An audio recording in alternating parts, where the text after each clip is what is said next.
문득 내가 지금 잘 살아가고 있는 걸까라는 의문이 들 때가 있죠. 잘 살아간다 라는 건 어떤 걸까요? 어떻게 살아가는 것이 잘 사는 것인지 여러분은 그에 대한 나름의 기준을 가지고 계시나요? 저는 딱히 생각해 본 적이 없었는데요. 며칠 전 한 권의 책을 읽고 생각해 보게 되었습니다. 삶을 변화시키는 채널 Change My Life입니다.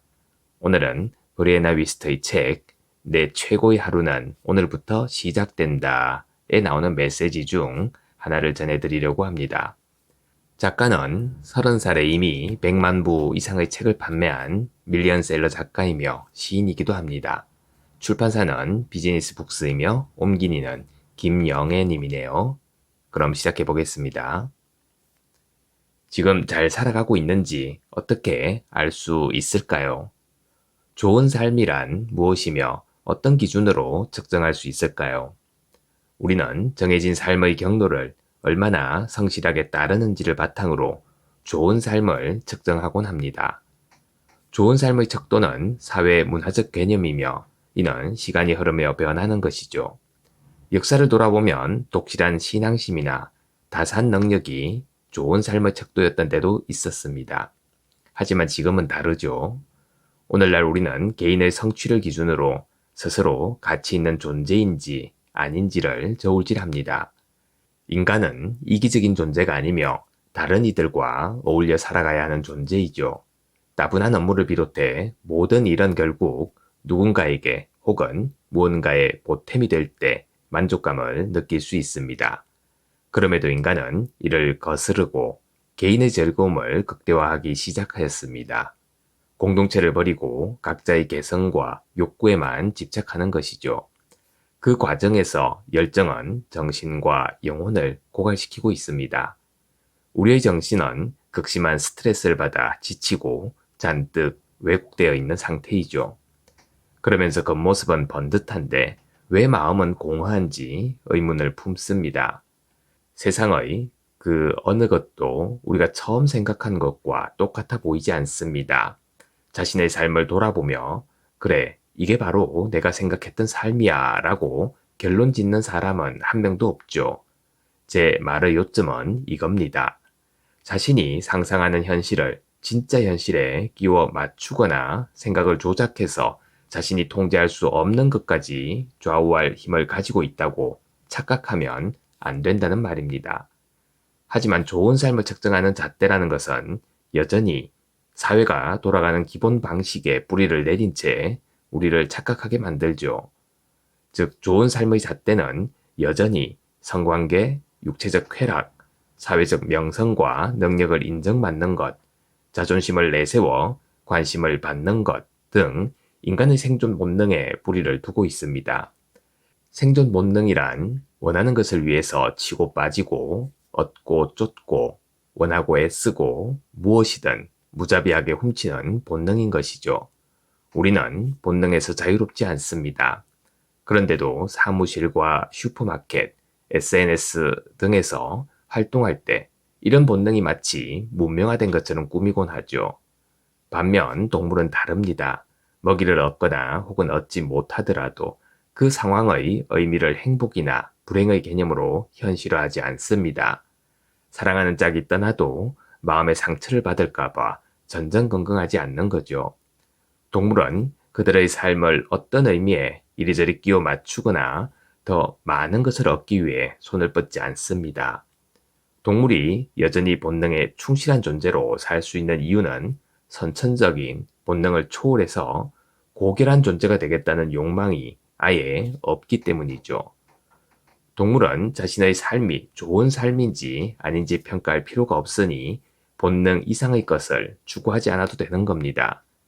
인간은 어떤가요? 본능을 뛰어넘으려 노력합니다. 그래서 겉모습과 생각, 그럴듯한 이야기 등을 가지고 자신이 얼마나 좋은 삶을 살고 있는지 측정하는 잣대로 삼는 거죠. 그 과정에서 매우 중요한 것들을 놓치기 때문에 항상 결핍을 느끼는 겁니다. 현자들은 인간이란 단순한 일상을 살기 위해 고안된 존재라고 가르치죠. 우리가 외적인 것에 더 집착하는 것은 내면에서 결핍을 느끼기 때문입니다.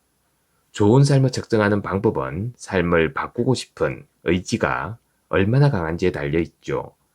그 의지는 삶이 더 나아질 수 있음을 내적으로 얼마나 믿고 있는지에 비례합니다. 좋은 삶은 자신이 느끼는 불편함을 바탕으로 측정할 수 있습니다. 언제까지 이 불편함을 견뎌야 할지 의문을 품을 정도여야 하죠. 변화를 갈망하는 마음이 몇 번이나 바뀌었는지도 잣대가 될 수 있습니다. 한때 믿었다가 버린 신념과 자신이 선택한 가족도 좋은 삶의 잣대이죠. 웃기고 진지하고 가슴 아프고 아름다운 이야기를 나누며 마셨던 커피잔의 수, 나날이 깊어지는 공감 능력, 혼자 즐겼던 긴 산책의 횟수, 잡념으로 가득 찬 일기장, 자신의 존재를 철학적으로 발전시킨 방법, 다른 사람을 인식하는 방법의 발전, 이 모든 것은 당신이 좋은 삶을 살고 있다는 신호이자 증표인 겁니다. 열정의 파편이 사라졌음에도 맑은 정신으로 일했던 날들을 떠올려 보세요. 좋은 삶은 열정이 아니라 목적에서 시작됩니다. 열정은 불을 피우는 발화장치이고 목적은 그 불을 밤새도록 지키는 불쏘시개입니다. 용기 있게 마무리한 연애나 인간관계의 횟수를 헤아려 보세요. 사실 가장 쉬운 선택은 그 관계를 끝내지 않고 그냥 두는 겁니다. 하지만 정착이라는 선택은 찰나의 편안함일 뿐이죠.